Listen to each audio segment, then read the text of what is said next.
Anak-anakku, marilah kita mengasihi bukan dengan perkataan atau dengan lidah, tetapi dengan perbuatan dan dalam kebenaran. Demikian kita berdoa.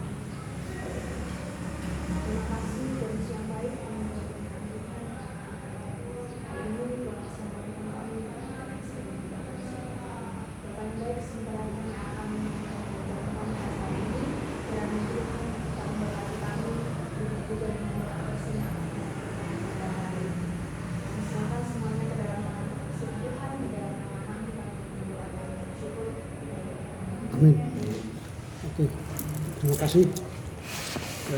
Saya mohon maaf pakai sandal karena kaki saya kena kaca sehingga tidak bisa pakai sepatu. Hari ini kita akan masuk pada dua laporan baca, yaitu laporan baca 2 dan 3. Nanti kita akan bahas satu persatu. Laporan baca yang kedua ini akan disampaikan oleh Saudara Elizabeth sampai nanti Hotman, lalu kelompok 3 Hotni sampai kepada Christine. Silakan dimulai dari laporan baca 2 dari Saudara Elizabeth. Silakan.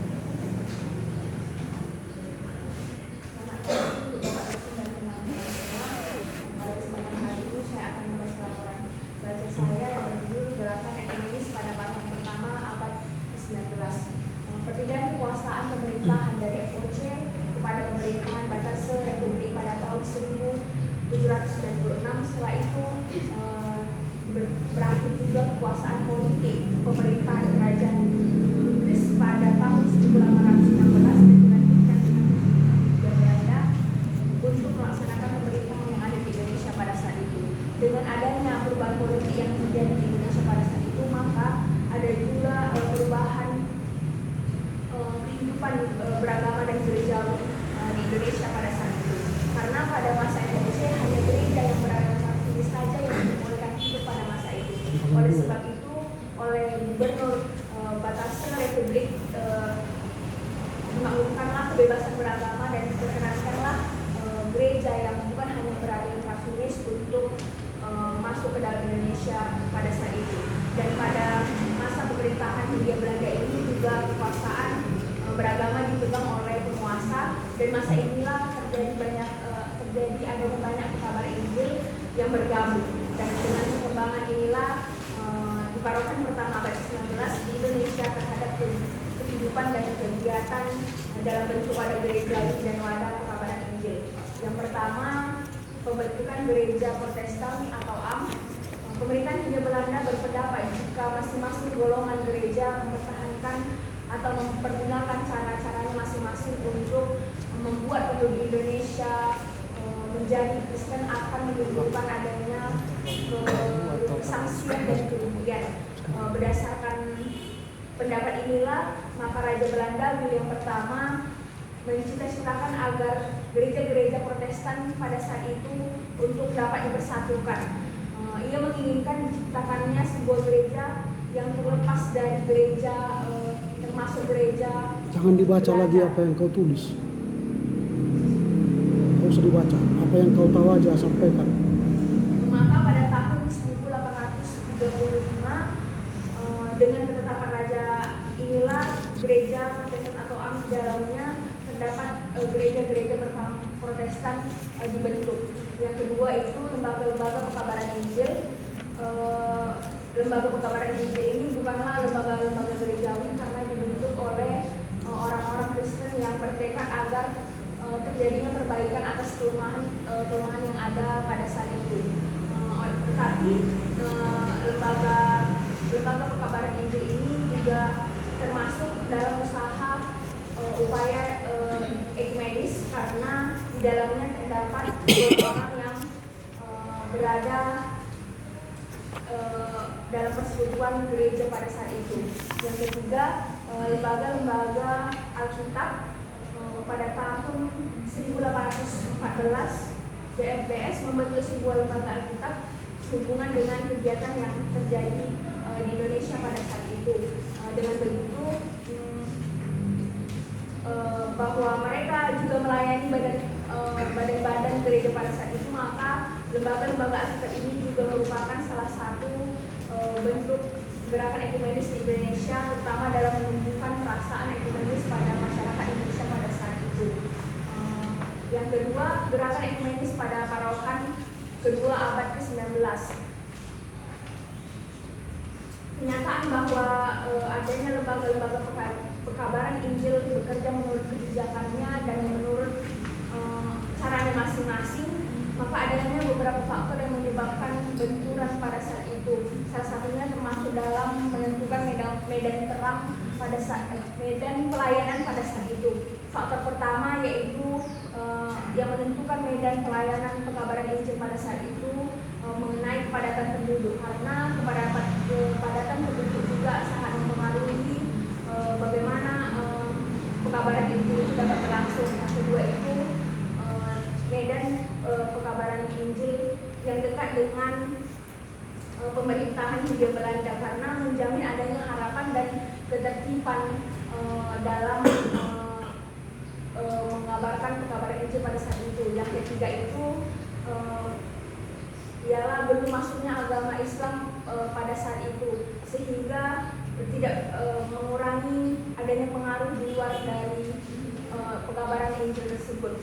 Oleh sebab itu adanya usaha-usaha yang dilakukan lembaga-lembaga pekabaran Injil. Yang pertama itu penerbitan di Obweker, yaitu sebuah majalah yang terbit sejak 1 November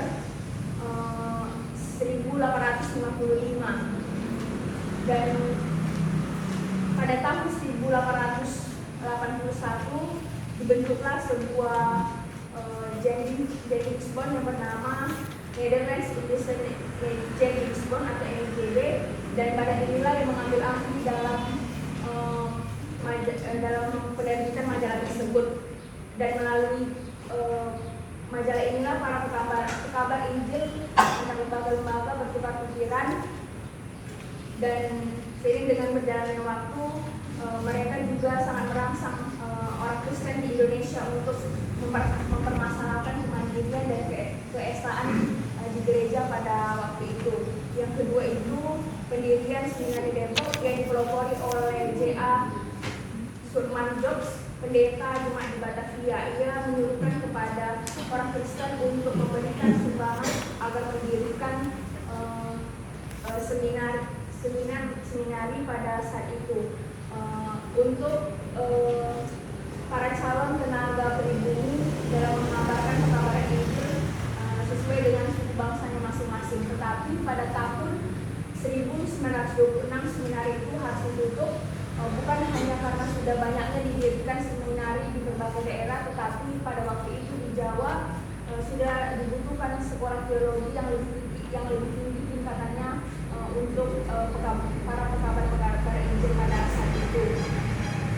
Dan pada kenyataannya dia ini juga merupakan suatu peran yang sangat penting dalam gerakan ekonomis, karena dia juga menghasilkan tenaga-tenaga pribumi yang berlatar belakang perbedaan aliran gerejawi pada saat itu. Yang kedua itu pembentukan NIJB yang merupakan suatu wadah persatuan dari berbagai para pekabar itu dan wadah kerjasama antar mereka.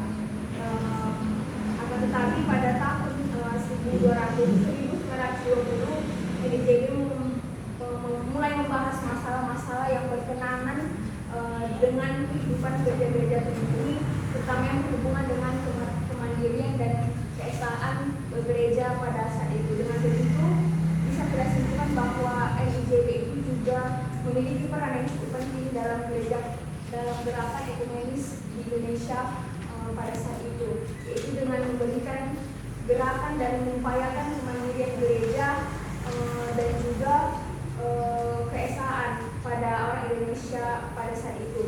Dan dalam konferensi terakhirnya juga para tokoh-tokoh yang berada dalam NIJB juga memberikan pendapatnya masing-masing mengenai pandangan mereka tentang gereja dan keesaan gereja pada waktu itu.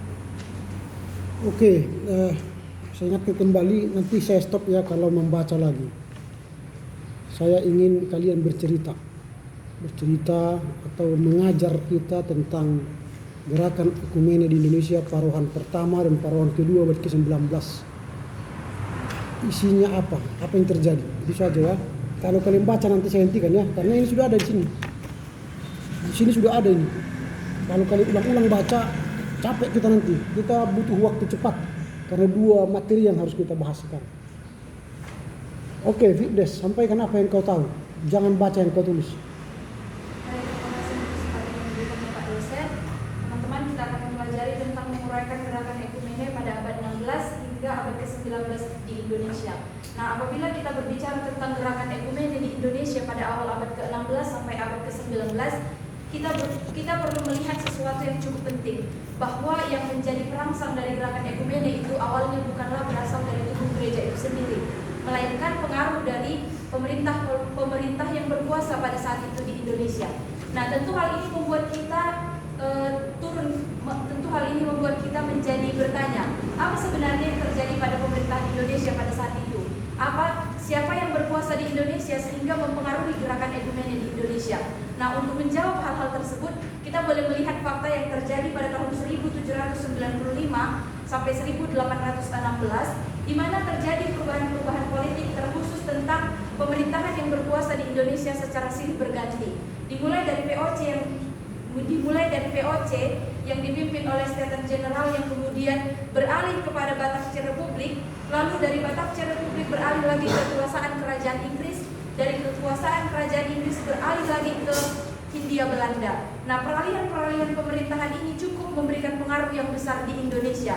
Dampaknya bukan hanya di politik, tetapi juga di kekuasaan kebebasan beragama. Hal itu nyata ketika kita melihat Batavia Republik memerintah di Indonesia yang dipelopori oleh Mr. Herman W. Dangles.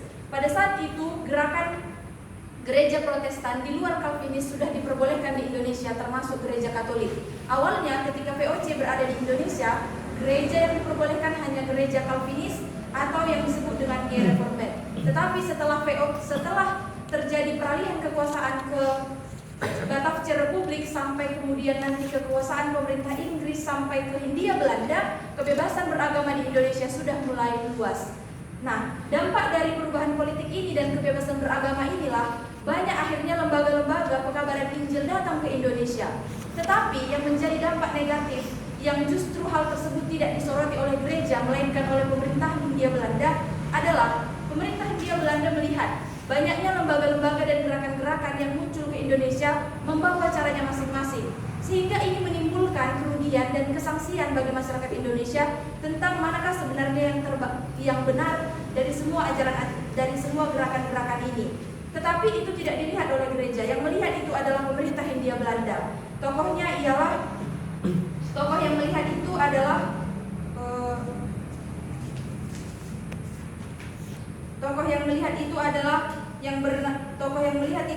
William I yang adalah ipar dari Raja Prusia Frederick III.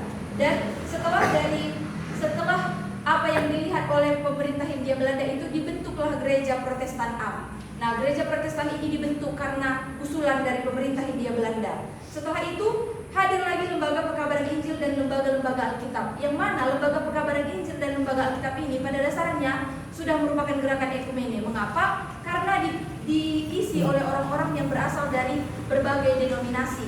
Nah, ini tidak bisa disangkal merangsang pembentukan gerakan ekumene di Indonesia, walaupun belum memiliki pengaruh yang cukup besar.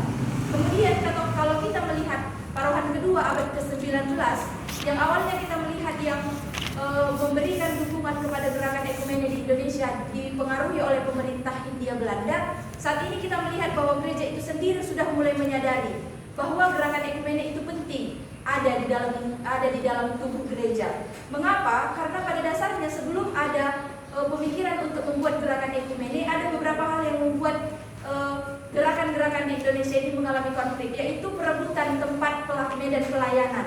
Akhirnya lembaga-lembaga di Indonesia ini, Pekabaran Injil ini sadar mereka harus membentuk suatu wadah kesatuan untuk saling mendukung dan saling memajukan.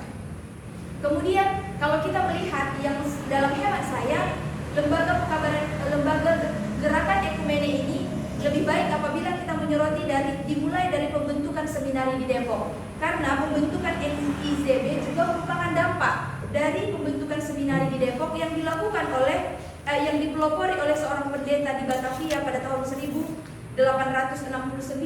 Pendeta ini melihat hal-hal apa saja yang sekiranya perlu dilakukan di Indonesia.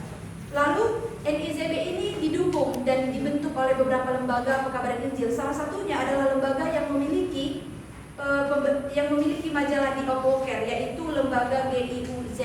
Lembaga inilah kemudian yang majalah di Opoker inilah kemudian yang dipakai oleh NIZB untuk menjadi sarana memberitakan hasil-hasil konferensi yang dilakukan oleh NIZB ke tempat-tempat yang lain, sehingga gerakan ekumene yang dibentuk oleh NIZB ini mulai boleh terrealisasi dengan baik.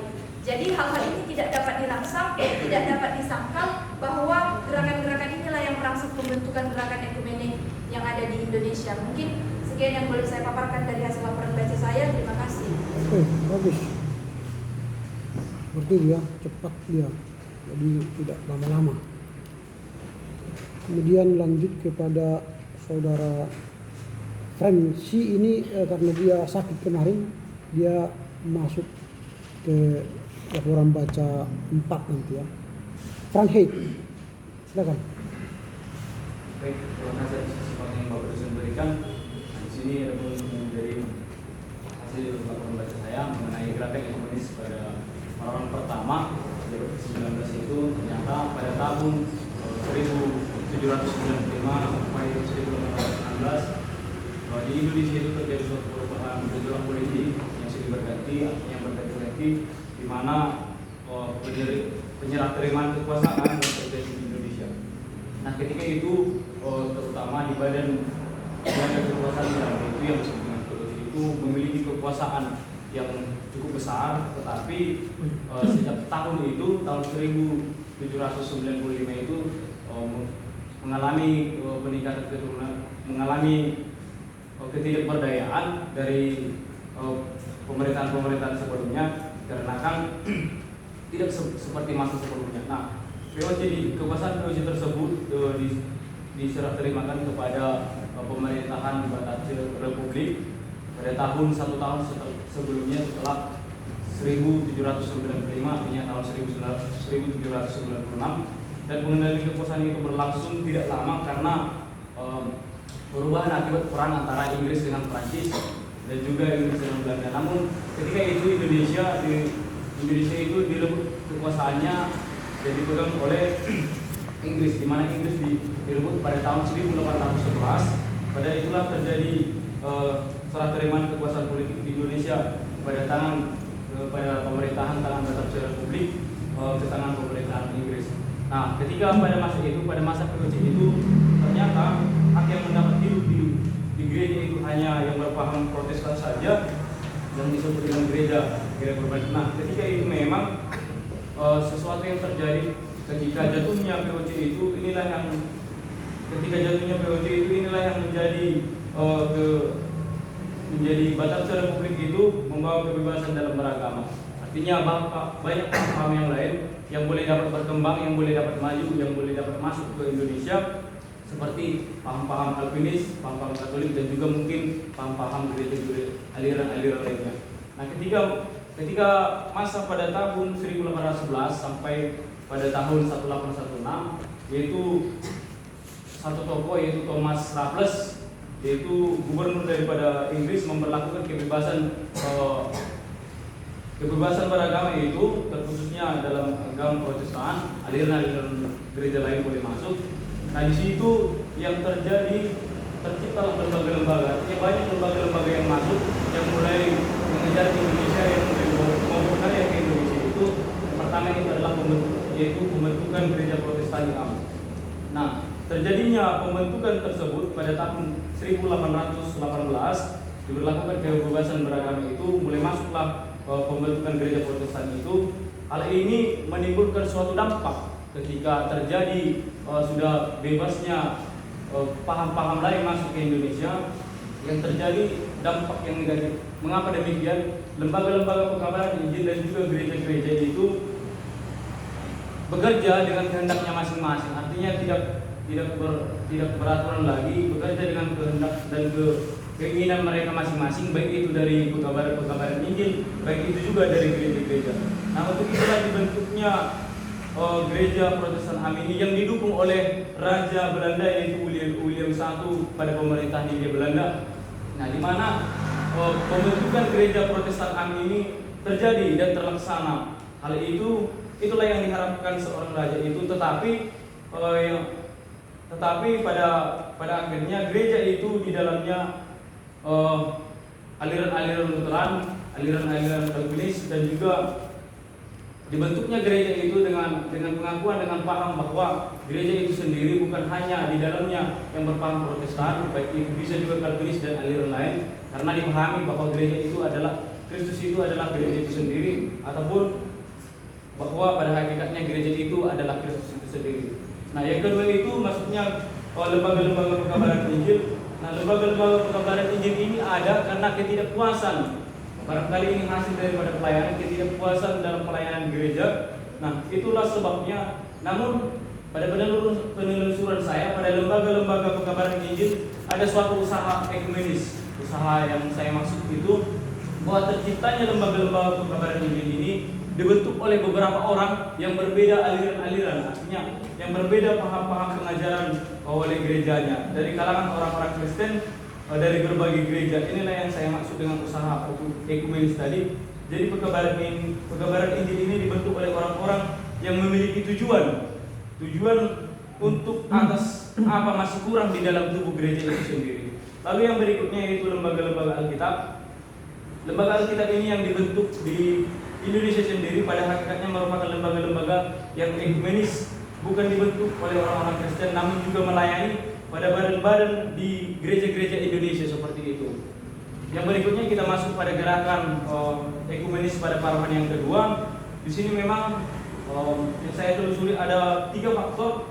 Yang pertama itu faktor pertama adalah kepadatan penduduk, dekatnya daerah yang dijadikan Protestan Injil, dan faktor ketiga belum adanya agama lain, paling tidak kurang pengaruh agama Islam seperti itu.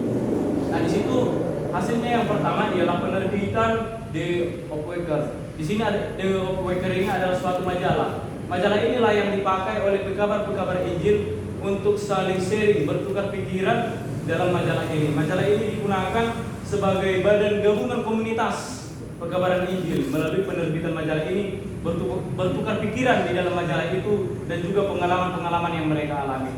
Yang berikutnya yaitu pendirian seminari di Depok. Nah, ini dipelopori oleh seorang tokoh yang di Batavia, yaitu Spurgeon Jones, memulai pekerjaannya pada awal tahun 1869. Nah, tetapi ketika ingin mendirikan seminari di Depok ini, diawali dengan sebuah artikelnya, yaitu yang berjudul sebuah seruan dari Batavia. Nah, artinya ingin mendirikan seminari di sana, tetapi yang menjadi kendala di sana yaitu membutuhkan suatu dana yang besar. Oleh karena itu pendirian seminari di Depok itu pada akhirnya berhasil didirikan dan diresmikan pada tanggal 21 Agustus 1878, dan seminari ini tujuannya untuk mendidik calon tenaga pribumi yang berasal dari bermacam latar belakang gerejawi ataupun kesukuan seperti itu. Lalu yang berikutnya pembentukan NIJB ini, Netherlands Indischede Zendingsbond, yaitu yang memutuskan akan dibentuknya suatu Zendingsbond, yaitu dan harapan itu pada konferensi yang berikutnya sudah dapat dilakukan. Artinya di situ mengenai paham-paham peraturan. Nah, jadi mosi ini sendiri dicita-citakan dibentuk pada konferensi yang akan dilakukan setelah pada tanggal 20 sampai 29 tahun 1880. Nah, tahun 1920 konferensi NIJB ini tidak hanya membahas masalah-masalah aktual, tetapi juga berkaitan dengan pekabaran IJ. Mungkin itu yang boleh saya sampaikan, Pak. Saya kembalikan. Terima kasih. Oke, terima kasih. Lanjut ke saudara Gilbert. Di sini saya menjelaskan gerakan komunis pada abad 16 sampai 19. Gerakan komunis Parman pertama pada abad ke-19 dimulai pada tahun 1795 sampai 1816. Pada masa itu terjadi perubahan politik, yang dimana perubahan politik tersebut terjadi karena akibat peperangan antara Inggris dengan kerajaan Inggris dan Belanda. Pada masa itu kerajaan Inggris berhasil menaklukkan kerajaan Belanda, dan pada masa itu juga Belanda menyerahkan Indonesia ke tangan Inggris di tahun 1811. Namun kekuasaan kerajaan Inggris tidak berlangsung lama, hanya berlangsung dari tahun 1811 sampai tahun 1816. Disitulah terjadi perubahan politik yang terjadi pada masa itu, dan juga terjadi juga perubahan politik yang dimana diantaranya ialah kejatuhan VOC ke tangan Batavia. Kejatuhan VOC ke tangan Batavia terjadi karena pada masa itu pada kejatuhan itu banyak perubahan-perubahan yang didapat. Di antaranya ialah kebebasan beragama. Pada masa itu kebebasan beragama, dan setelah pada masa pemerintahan kerajaan Inggris, seorang gubernur jenderal yaitu Thomas S. Raffles memperlakukan yang namanya kebebasan beragama, yang dimana pada saat itu banyak pengkabar-pengkabar Injil dari Eropa dan Amerika datang ke Indonesia untuk bekerja dan mengabarkan kabar baik tentang Indonesia. Dan juga setelah Inggris mengembalikan Indonesia ke tangan Belanda, pada masa itu juga terjadi pertumbuhan kekristenan yang sangat hebat. Di antaranya ialah pada masa itu Raja William I, Raja Belanda William I ini membentuk sebuah persekutuan Kristen. Dan juga pada tahun 1818 itu diberikan kebebasan, dan cita-cita raja pada saat itu membuat sebuah persekutuan Kristen, dan cita-cita itu terwujud di tahun 1830 pada masa itu. Tujuan dari pembentukan gereja Protestan tersebut karena ingin mempersatukan umat-umat Kristen yang ada di dalamnya. Yang kedua ialah pembentukan lembaga pekabaran Injil. Pembentukan lembaga pekabaran Injil ini dikatakan dibentuk karena kurangnya pelayanan gereja dalam mengabarkan Injil pada masa itu. Adapun tubuh dalam pertumbuhan lembaga pekabaran Injil adalah diisi oleh berbagai denominasi gereja, di mana gerakan pekabaran Injil ini tidak terlepas dari sebuah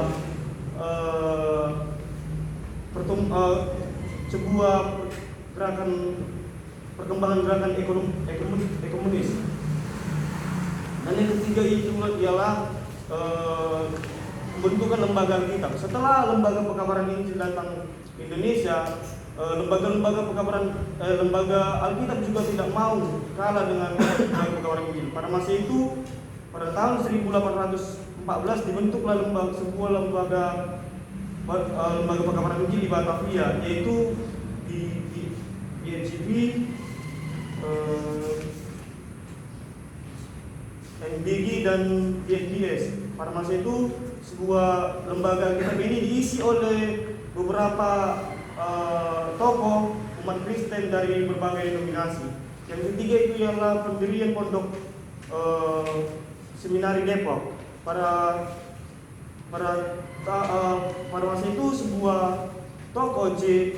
Screwman pada masa itu juga yang dimana J. Scruman ini telah datang ke Indonesia melihat bahwa kurangnya tenaga-tenaga pekabaran Injil pada masa itu. Akibat dari itu, maka umat Kristen yang Belanda diperintahkan untuk mengeluarkan uang untuk mendirikan sebuah pondok dinamakan oleh Pondok Seminari Depok. Dan namun tetapi pendirian Seminari Depok itu tidak berganti namanya menjadi Guru Injili, dan juga pendirian itu tidak berlangsung lama, dan pendirian itu hanya berakhir pada tahun 1926 saja. Dan kemudian didirikan juga sekolah karena sudah kurangnya diganti dengan sekolah teologi yang berada di Jawa. Dan kita masuk kepada gerakan ekonomis parawan kedua di Indonesia. Pada masa itu sudah banyak datang pekabaran Injil di Indonesia, seperti yang kita ketahui oleh NJB, NIJB. Pada masa itu juga gerakan pekabaran Injil itu menginjili di tanah Indonesia dan menginjili tersebar di berbagai wilayah. Dalam memilih wilayah mereka juga tidak sembarangan.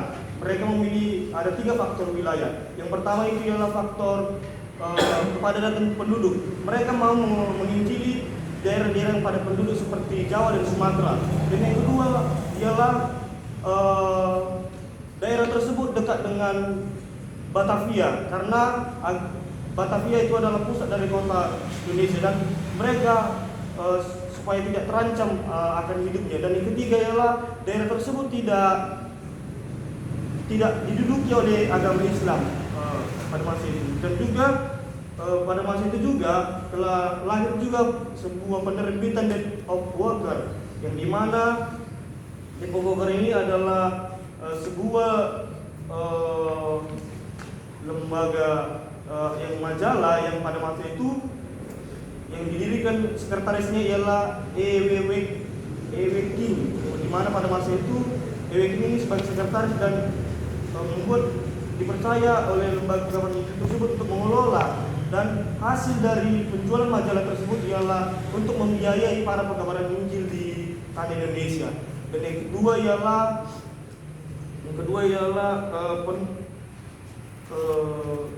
pendirian Seminari Depok, dan pada masa itu sudah saya jelaskan pendirian Seminari Depok. Dan yang ketiga ialah pembentukan NIJB.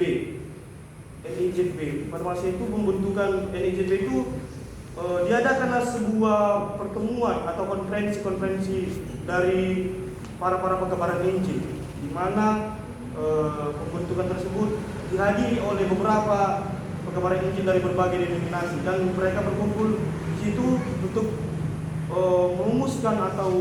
merumuskan perjalanan apa misi mereka di tanah Indonesia. Dan juga gerakan tersebut, perkumpulan tersebut menghasilkan nama Jending Board. Jending Board ini adalah sebuah wadah para pekabaran Injil untuk bertukar pikiran dan juga menyampaikan pendapat pada masa itu.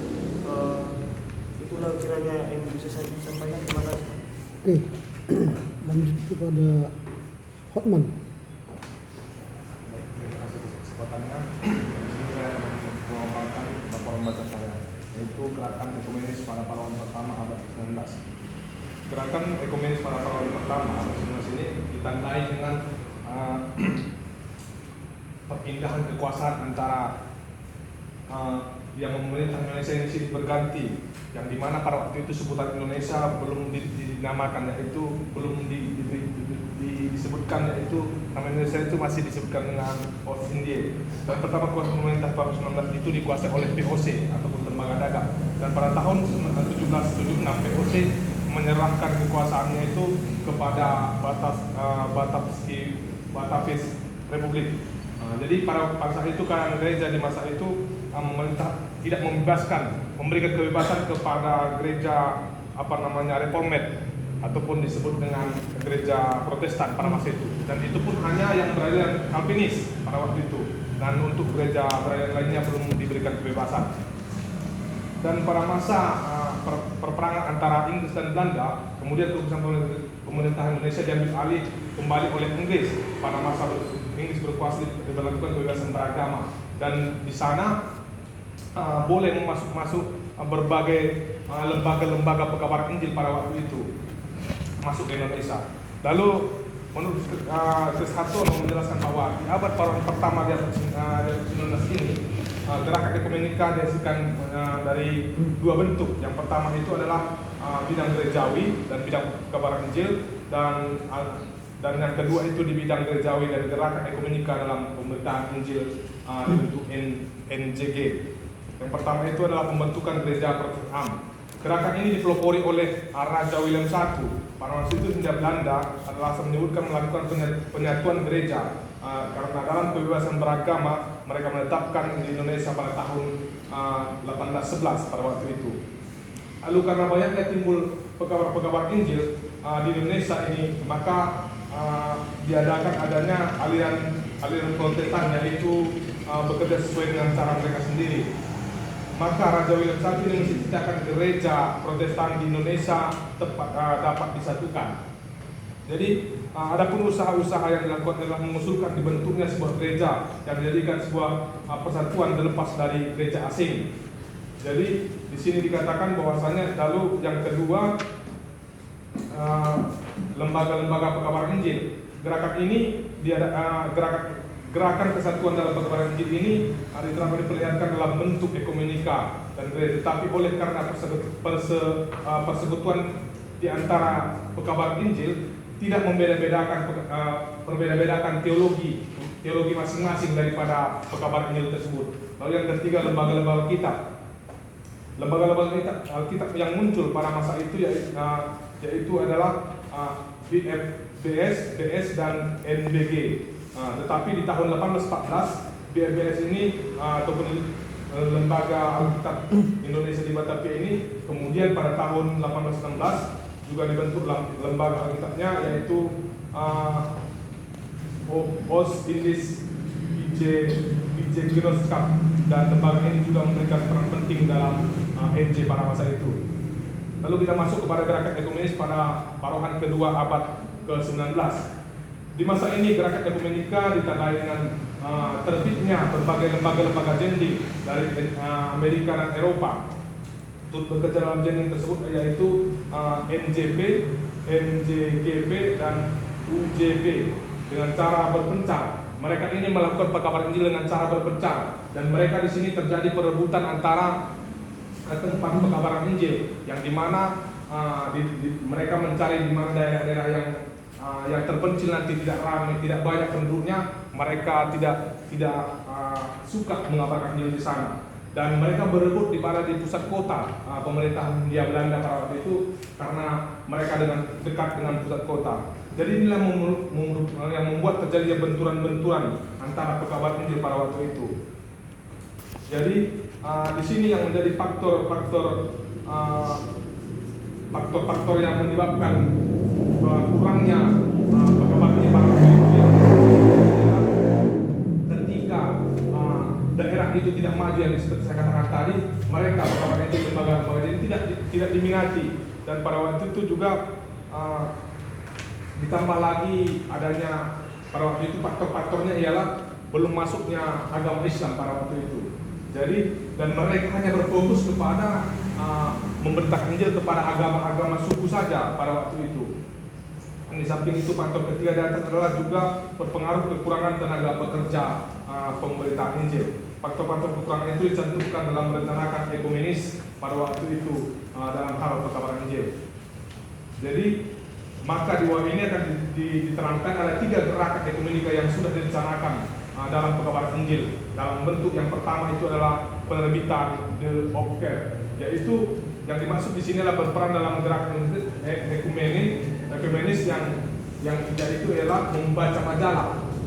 Kan di mana karena pekabaran Injil di sini mereka boleh mengutarakan pendapat mereka, pengalaman mereka, diskusi mereka, lalu ini bisa dimasukkan dalam sebuah majalah, dan ini juga bisa membantu untuk dalam pekabaran Injil pada waktu itu. Jadi mereka bisa membagi-bagi pengalaman antara satu dengan yang lain. Jadi Ini yang berisikan tentang laporan konferensi NJB pada waktu itu yang diberikan bantuan gerakan biaya untuk memberikan biaya percetakan majalah tersebut. Lalu yang kedua ialah pendiri Seminari Depok. Peran di dalam Seminari Depok juga di Depok untuk gerakan ekumenis dijelaskan oleh Presiden Tono, yaitu tentang lulusan mahasiswa teologi. Jadi di sini banyak sekali pada waktu itu sekolah-sekolah. Mereka menginginkan di sana didirikan Seminari Depok untuk menyekolahkan para pendeta-pendeta dari berbagai suku pada waktu itu untuk disekolahkan di sana.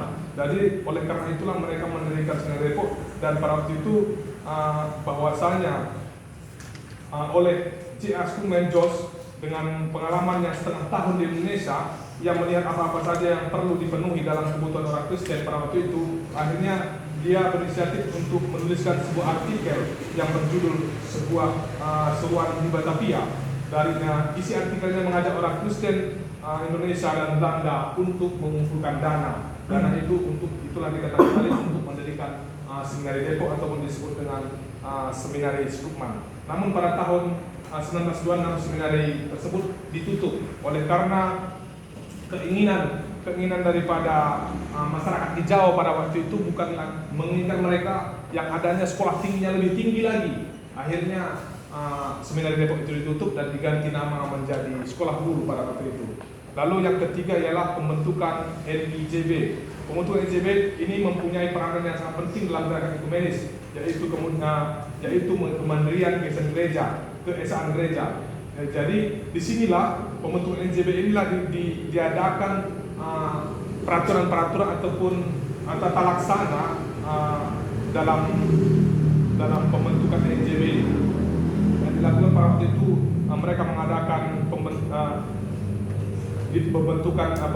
pada waktu itu mengadakan konferensi pada tanggal 20 sampai 29 di tahun 1880. Mereka melakukan konferensi selama 9 hari dihadiri oleh berbagai pekabar Injil dari berbagai pekabar Injil di Indonesia. Jadi mereka melakukan seminari ini konferensi ini bertempat di Seminari Depok pada waktu itu. Bahwa hasil konferensi mereka direncanakan pembentukan Badan Jending Bond. Jadi maka dari hasil di sini dikatakan di sini bahwasanya diharapkan mereka boleh melakukan ini secara rutin dari konferensi dan membentukkan aturan-aturan di dalamnya, yaitu istilah ADRT ataupun tata laksana waktu itu di lembaga itu. Di dalam pekabaran Injil ini dapat dipersatukan para pekabar Injil dan bagaimana kerjasama pekabar Injil dan rutin yang selalu dilakukan oleh Injil. Terima kasih yang bisa saya sampaikan, Pak. Oke, baik. Terima kasih kepada kelompok 2, kita beri tepuk tangan dulu untuk mereka. Pertama, ada 2 orang yang terlambat mengirimkan materinya dan salah format, yaitu saudara Gilbert dan Hotman. Mereka salah format dan juga terlambat mengirimkan file. Ya, kita telah mendengar bagian yang pertama, bagaimana gerakan ekumene abad ke-19, paruhan pertama dan paruhan kedua. Di paruhan pertama itu kita lihat terjadinya perubahan kekuasaan, pemimpin kekuasaan di Indonesia itu menjadi peluang bagi Indonesia atau gerakan ekumene muncul. Itu yang kita lihat dari cerita itu. Lalu William I berkeinginan supaya gereja-gereja yang ada di Indonesia putus hubungannya dengan gereja Belanda. Lalu dia bercita-cita supaya ada gereja yang lebih ekumenis dengan lahirnya gereja Protestan Am. Lahirlah gereja Protestan Am dari Indische Kerk dulu menjadi sebuah gereja Protestan Am. Itu nanti menjadi akhirnya namanya menjadi GPIB ya. Jadi kalau ada semua bangunan-bangunan gereja-gereja Belanda itu bisa adalah milik GPIB sekarang. Kalau di Sumatera Utara dia menjadi GKI Sumut. Dulu GPIB, Indische Kerk. Dan bangunannya itu murni dibangun oleh Belanda. Cita-citanya ialah gereja itu, gereja Protestan Am itu di dalamnya ada Lutheran, ada Calvinis dan aliran-aliran lain. Tidak hanya Gereformeerd, Calvinis. Dan itu tercapai 1835 itu. Itulah gerakan ekumene, walaupun itu tidak seperti gerakan ekumene yang kita pahami sekarang, seperti PGI. Tapi gerakan ekumene itu telah muncul dalam indise Kirk itu, atau yang disebut dengan gereja Protestan AM itu. Lalu kemudian yang usaha ekumene yang terjadi pada parohan abad 19 pertama itu ialah didirikannya lembaga pekabaran Injil. Ini sebenarnya begini, lembaga pekabar Injil yang datang dari Eropa itu, mereka itu bukan berasal dari gereja. Lembaga-lembaga PI itu bukanlah underbow gereja. Misalnya kita katakanlah Rhein Mission Gesellschaft itu bukan milik gereja. Atau NZV, atau UZG, atau apalagi nanti itu. Banyak sekali lembaga-lembaga sending dari Belanda, atau dari Jerman, atau dari Eropa, atau dari Amerika. Itu bukanlah milik gereja, tetapi itu adalah milik orang-orang yang beriman, yang memiliki kerinduan mengabarkan Injil ke luar negeri. Lalu mereka buatlah sebuah lembaga sendiri. Nah, oleh pemerintah Belanda waktu itu di Indonesia melihat karena lembaga-lembaga sending ini bukan lahir dari sebuah gereja, maka didirikanlah lembaga sending bersama di Indonesia, semacam persekutuan. Nah, persekutuan itulah yang menjadi bagian dari gerakan ekumene. Nah, supaya kalian paham nanti apa yang dibicarakan dalam lembaga pekabaran Injil di Indonesia. Dan pada saat itu memang belum ada lembaga sending yang mereka lahirkan namanya di parohan yang pertama.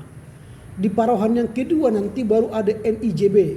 Itu baru ada nama lembaga sending yang menjadi persekutuan lembaga-lembaga sending luar negeri itu.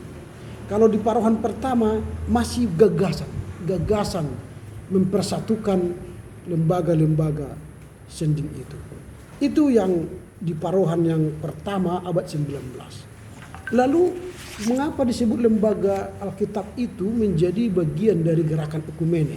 Karena yang datang untuk membangun lembaga Alkitab itu, yang 3 lembaga itu dari BVBS dan BS dan NBG itu adalah dari lembaga-lembaga yang berbeda-beda. Ada Calvinis, ada Lutheran, ada gereja-gereja lain, ada yang Katolik. Lah, artinya mereka mendirikan lembaga Alkitab secara bersama. Itulah nanti menjadi sebuah gerakan ekumene. Maka kalau kalian ingat Dr. Anwar Chen ketika dia datang ke sini, dia mengatakan lembaga ekumene yang terbaik di Indonesia, bahkan dia katakan di dunia, dia ialah LAI. Karena satu-satunya di dunia ini lembaga Alkitab Katolik dan Protestan bersatu menerima terjemahan itu. Di negara-negara lain terjemahan Katolik dan Protestan pasti berbeda, tidak saling mengakui. Tapi di Indonesia LAI diakui oleh PGI dan KWI. Ini satu-satunya lembaga Alkitab yang ekumenis. Nah, itu lahir karena sejak awal mereka sudah lahir dari lembaga yang berbeda-beda. Nah, ini supaya kalian paham gerakan ekumene itu parohan abad ke-19 yang pertama. Itu ya. Jadi lahir gereja Protestan, lahir persekutuan penginjilan, dan lahirlah lembaga Alkitab Indonesia. Nah, di parohan abad kedua berbeda dengan parohan di pertama. Parohan pertama itu yang membuat gerakan itu ada karena terjadinya pergantian pemimpinan kekuasaan di Indonesia. Tapi di parohan kedua bukan lagi pergantian pemimpin, tapi karena banyaknya lembaga sending yang muncul di Eropa dan Belanda kala itu. Disebut di sini ada NZV, ada NGJV, ada UZV, dan banyak lagi nanti lembaga-lembaga sending yang lahir di luar negeri termasuk di Belanda. Nah, karena banyaknya itu, maka gerakan-gerakan ekumene di Indonesia disatukan dalam pembentukan parohan kedua ini De Wopweker. Apa kaitannya ini dengan gerakan ekumene? Nah, perhatikan De Wopweker ini ada semacam majalah atau surat kabar. Bukan soal dia mencetak surat kabarnya atau majalahnya, atau dia mendapat uang lalu dia kasih ke lembaga PI. Bukan itu yang kita lihat sebagai gerakan ekumene. Tetapi yang kita lihat di situ ialah ada banyak lembaga-lembaga PI yang bergabung akhirnya bersatu memiliki DOPWEKER itu. Itu ada kaitannya nanti langsung bagian yang ketiga, lahirnya NIJB itu. Nederlandse Indische Zendingbond. Karena mereka dirikan itu pada tahun 1881, semua persekutuan lembaga-lembaga sending dari luar negeri, lahirlah sebuah persekutuan lembaga sending di Indonesia, yaitu Nederlandse Indische Zendingbond, NIJB itu. Maka mereka memiliki DOPWEKER itu sebagai lembaga menyatakan berita atau surat kabar atau majalah mereka bersama. Sehingga DOPWEKER itu sebagai bentuk lembaga ekumene karena sudah ada NIJB, di mana NIJB itu terdiri dari berbagai denominasi, lalu mereka memakai DOPWEKER itu sebagai sarana komunikasi. Itulah yang disebut dengan gerakan ekumene.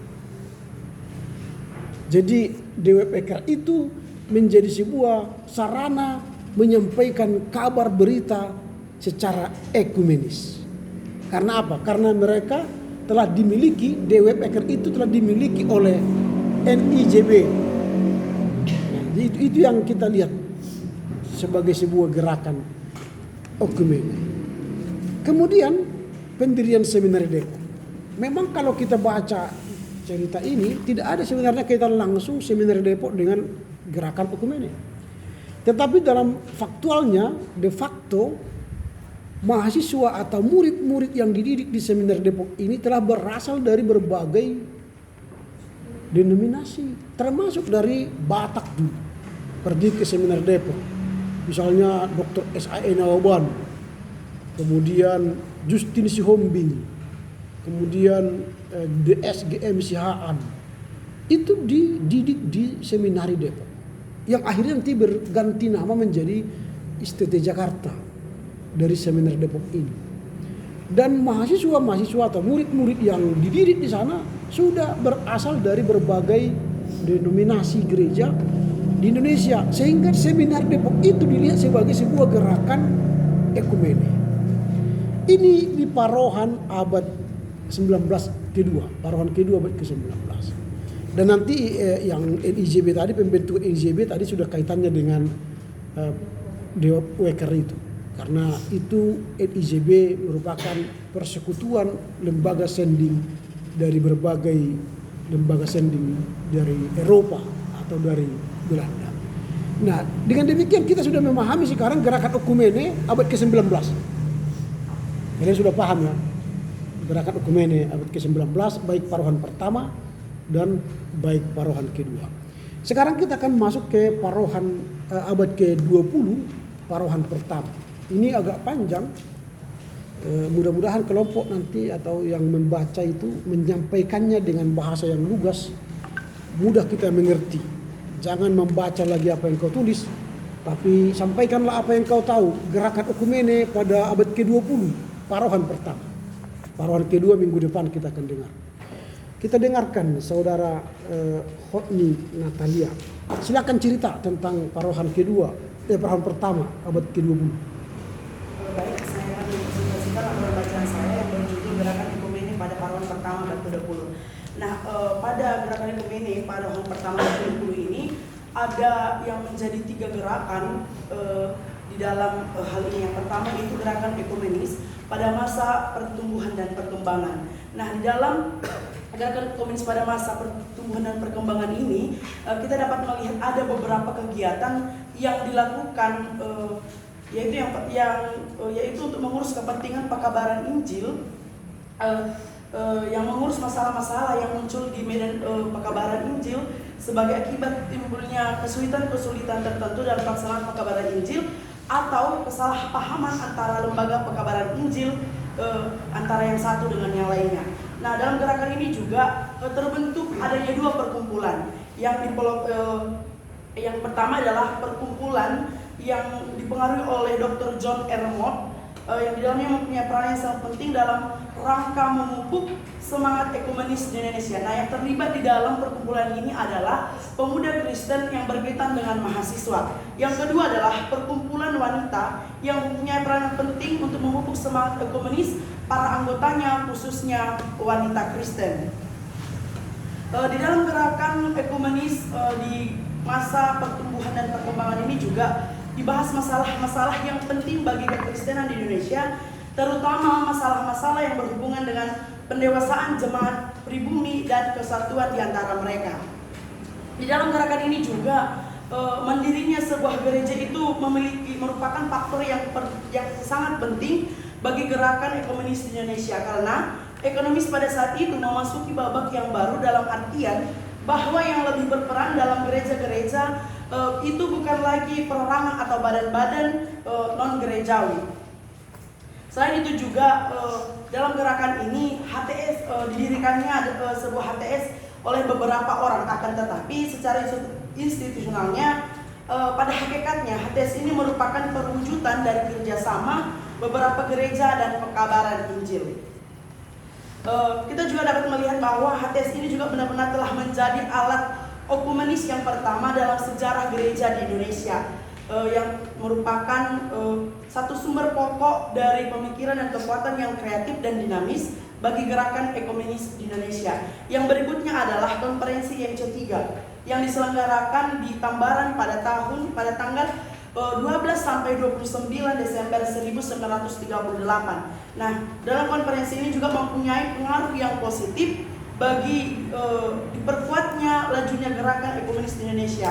Nah, dalam konferensi ini juga mempermasalahkan hal yang sangat menarik dan aktual bagi gerakan ekumenis di Indonesia, teristimewa bagi tokoh Kristen yang menghadiri konferensi tersebut.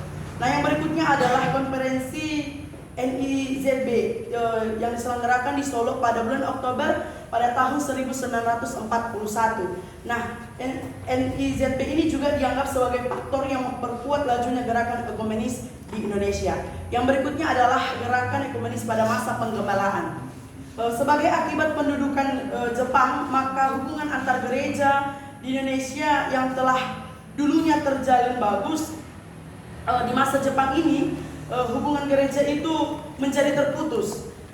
Khususnya hubungan gereja dengan lembaga pekabaran Injil di dan di luar itu mustahil. Karena apa? Karena pada masa pendudukan Jepang ini dianggap sebagai musuh Jepang. Dengan terputusnya hubungan antara kedua pihak ini, maka gereja-gereja ini harus memikul kesulitan-kesulitan tersendiri dan tanggung jawabnya dalam hal tenaga dan dana. Setelah mengalami kesulitan akibat terputusnya hubungan antara gereja dengan lembaga pekabaran Injil, maka gereja disadarkan untuk melihat cakrawala baru. Cakrawala baru dalam kehidupan mereka yang menumbuhkan perasaan persaudaraan dan soliditas di antara gereja-gereja itu sendiri. Nah, oleh sebab itu dengan mereka disadarkan melihat cakrawala baru itu, gereja-gereja ini hal ini membantu mereka untuk melupakan perbedaan yang ada di antara mereka, dan hal ini juga sangat menguntungkan bagi gereja-gereja tersebut. Yang berikutnya, pada tahun 1943 di Ambon juga berhasil didirikan sebuah wadah persatuan gereja-gereja di Ambon, yakni Gereja GPM, Gereja Katolik Roma, Gereja Advent, Gereja Pentakosta dan Bala Keselamatan. Nah, berkenaan dengan terbentuknya penggabungan gereja-gereja tersebut, maka kehidupan umat Kristen di Maluku dapat dikatakan lebih baik. Hal ini dinyatakan oleh salah satu surat kabar yang ada di Ambon. Berikutnya kita masuk kepada gerakan ekumenis pada masa pembuahan hasil. Pada tanggal 17 Agustus 1945, Indonesia dinyatakan kemerdekaannya beberapa waktu setelah Jepang kalah perang dari pihak sekutu. Gereja atau lembaga pekabaran Injil dari luar, terutama dari Belanda, kembali melakukan hubungan dengan gereja-gereja di Indonesia yang mendapat suatu suasana yang baru, tidak seperti masa sebelum pendudukan Jepang. Nah, perkembangan yang terjadi di masa 1946 sampai 1950 yang telah bersuasana baru tersebut dapat dilihat dari beberapa hal, yaitu sebagai berikut. Yang pertama adalah pembentukan DPG yaitu pada tanggal 22 Mei 1946, tepatnya di Yogyakarta, ibu kota Republik Indonesia. Maka di dalam pembentukan DPG ini juga dibentuklah sebuah dewan gereja-gereja yang diberi nama Dewan Permusyawaratan Gereja-Gereja di Indonesia oleh 6 gereja yang ada di Pulau Jawa, dengan tujuan pembentukan Dewan Permusyawaratan Gereja-Gereja di Indonesia tersebut adalah untuk mempersoalkan dan mempertimbangkan kepentingan gereja bersama, baik dalam hal keagamaan yang menjalankan usaha-usaha untuk tercapainya kepentingan tersebut.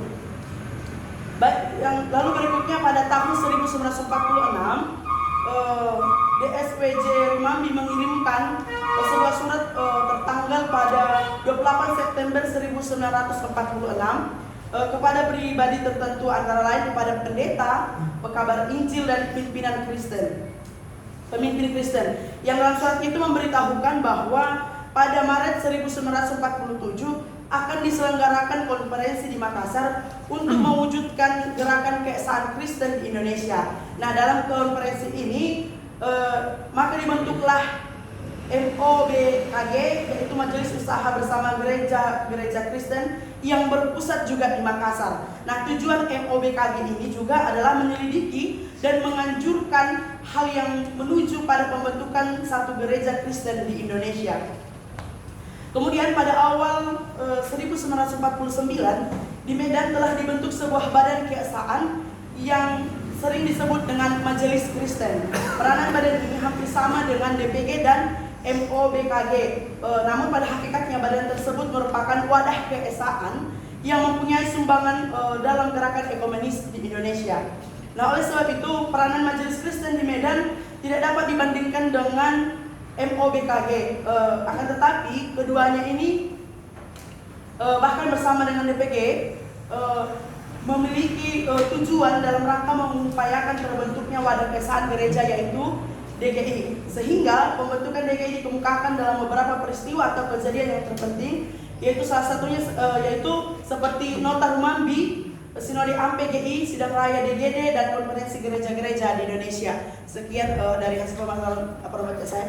Oke, lanjut kepada saudara Immanuel. Ya, jadi terima kasih kesempatan kepada saya. Dan di sini kita akan mempelajari tentang bagaimana gerakan ekumenis pada parohan pertama di abad ke-20. Jadi jika kita menarik ke belakang sebentar, ketika kita mendengar gerakan ekumenis pada parohan pertama dan kedua di abad ke-19, masih banyak campur tangan dari Belanda atau mungkin organisasi-organisasi dari penginjil-penginjil dari luar negeri yang bercampur tangan di dalam pekabaran Injil di Indonesia. Tetapi ketika kita maju ke depan di abad ke-20, kita melihat bahwa gereja-gereja di Indonesia sudah mandiri. Gereja-gereja di Indonesia sudah mandiri dengan banyaknya pekabar-pekabar Injil dari Indonesia yang ikut campur tangan dalam proses pendewasaan gereja, seperti itu.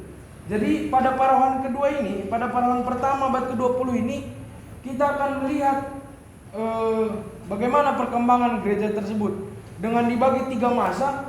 Yang pertama itu pada tahun 1906 sampai 1941 yang bisa disebut sebagai masa pertumbuhan dan perkembangan sebuah gereja, di mana pada tahun 1906 sampai 1941 ini banyak terbentuk organisasi-organisasi gereja, organisasi zending yang disebut zending konsulat, yaitu pada tahun 1906. Selain terbentuknya zending konsulat, juga terbentuk banyak organisasi-organisasi ekumenis yang bertujuan untuk setiap orang-orang Kristen, pemuda-pemuda Kristen atau bahkan gereja-gereja yang ada di Indonesia bertukar pikiran dan juga untuk saling memajukan gereja satu sama lain. Contohnya di sini ada yaitu gereja perkumpulan Bon Kristen Tionghoa, di mana tujuan dari terbentuknya Bon Kristen Tionghoa ini yaitu untuk karena tidak terlepas dari rasa nasionalisme juga seperti itu.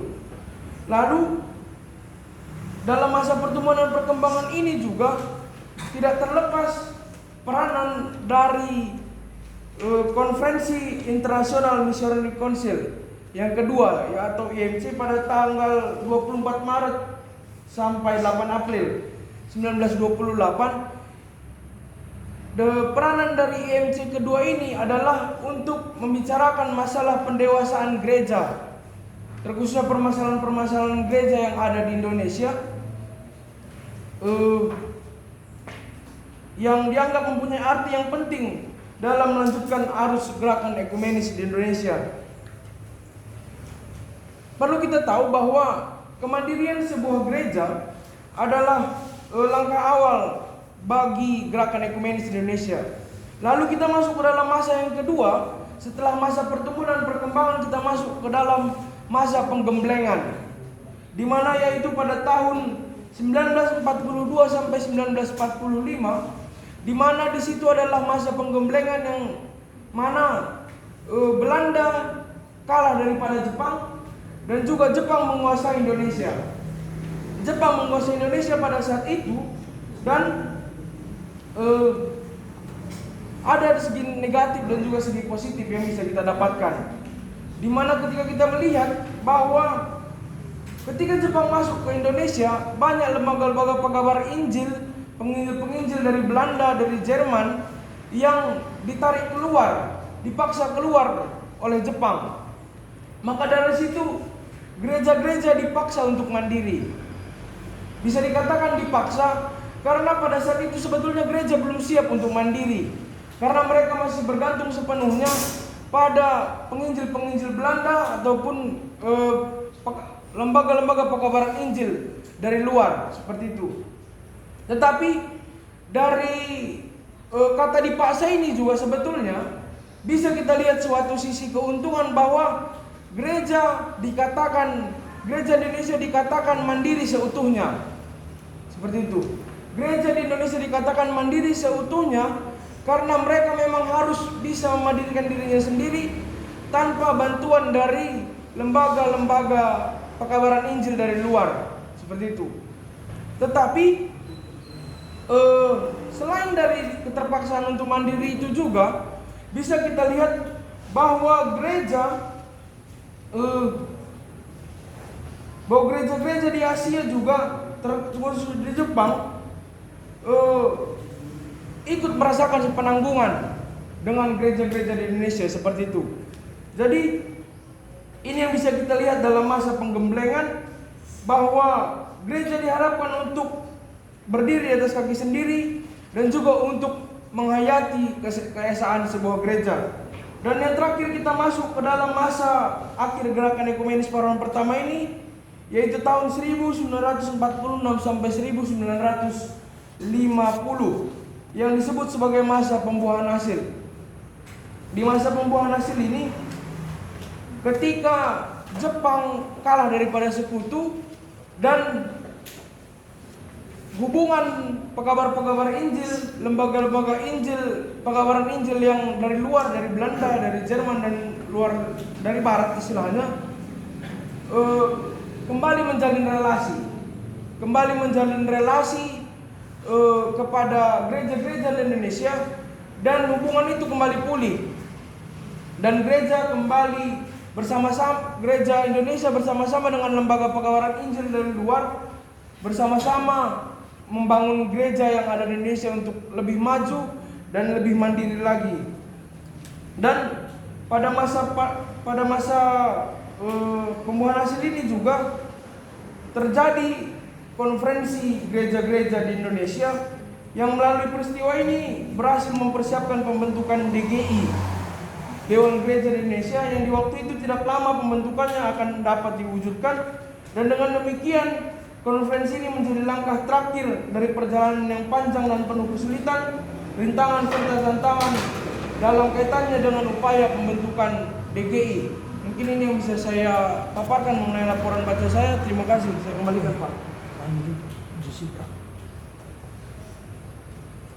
Baik, kita masuk pada Ekumene Parohan pertama abad ke-20 di Indonesia. Sebelum kita masuk penjelasannya, gerakan ekumenis ini terjadi pada abad ke-19. Namun setelah itu tepat di Parohan pada abad ke-20 terjadi perkembangan yang baru dalam gerakan ekumenis di Indonesia. Dan dalam perubahan tersebut terlibat beberapa orang-orang Kristen, dan proses perjalanan gerakan ekumenis di Indonesia ini sangatlah panjang. Adapun prosesnya terbagi menjadi 3 bagian, yaitu yang pertama, gerakan ekumenis pada masa pertumbuhan dan perkembangan. Di dalam proses ini terbentuk pendirian Zending Sekolah dan sekolah ya Zending Konsulaat. Pendirian Zending Konsulaat ini terjadi pada tahun 1906, dan di sini tugas Zending Konsulaat ini adalah untuk mengurus semua kepentingan dan mengurus masalah-masalah yang muncul di medan pengabaran Injil yang mengalami kesulitan atau kesalahpahaman. Dan yang kedua itu pembentukan perkumpulan Kristen. Di dalamnya itu terdapat pemuda atau pemudi Kristen, yang dimana di situ dibentuk oleh Van DSCL Van Dorn, yang dimana adalah utusan Netherlands Kristen Student Vereniging yang diberi tugas untuk melakukan pelayanan di antara pemuda Kristen umumnya, khususnya di Batavia. Selain itu, di gerakan ekumene pada masa pertumbuhan dan perkembangan ini terdapat pendirian Bond Kristen Tionghoa. Melihat banyaknya jemaat Tionghoa yang belum berdiri sendiri, maka diadakan konferensi untuk menyepakati dibentuknya sebuah wadah keesaan untuk orang-orang Kristen Tionghoa yang dilaksanakan pada tanggal 23 sampai 27 November tahun 1926 di Cipaku. Tujuan dari Bond Kristen ini adalah untuk mempersatukan orang Kristen Tionghoa yang ada di Indonesia. Selanjutnya, kelemahan yang ada pada wadah tersebut adalah orang yang terlibat di dalam pendirian Bond Kristen Tionghoa ini masih banyak yang belum memahami makna gereja yang sesungguhnya. Dan menurut pengurus Bond Kristen Tionghoa adalah menyelenggarakan konferensi baru untuk membentuk wadah keesaan baru yang dilaksanakan pada tanggal 13 sampai 15 Juli tahun 1934 di Cirebon dengan mengubah nama, yaitu Gereja Sarekat. Kita lanjut kepada mandirinya beberapa gereja. Pada tahun 30-an terdapat sebuah perkembangan, dan perkembangan itu bisa disebut gereja yang berdiri sendiri. Di sini jelas dikatakan bahwa gereja yang berdiri sendiri itu sehubungan dengan gereja suku. Yang bisa kita ambil contohnya itu adalah HKBP, dan gereja nasional yang bisa kita ambil adalah GPI. Lalu kita lanjut kepada gerakan ekumenis pada masa penggemblengan. Pada tanggal 20 Maret tahun 1942, Jepang berkuasa atas Indonesia. Nah, sejak saat itu sampai tanggal 9 Agustus 1945, Jepang memerintah Indonesia.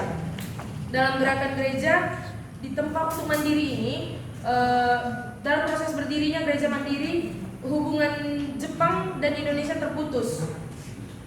Dan hal tersebut menghasilkan unsur positif dan juga unsur negatif. Dengan terputusnya hubungan Jepang dan Indonesia harus memikul sendiri tanggung jawabnya dalam hal tenaga dan juga dana. Namun di balik itu semua, Ambon berhasil didirikan wadah persatuan dari gereja-gereja, yakni Gereja GPM, Gereja Roma Katolik, Gereja Advent, Gereja Pentakosta, dan Bala Perselamatan.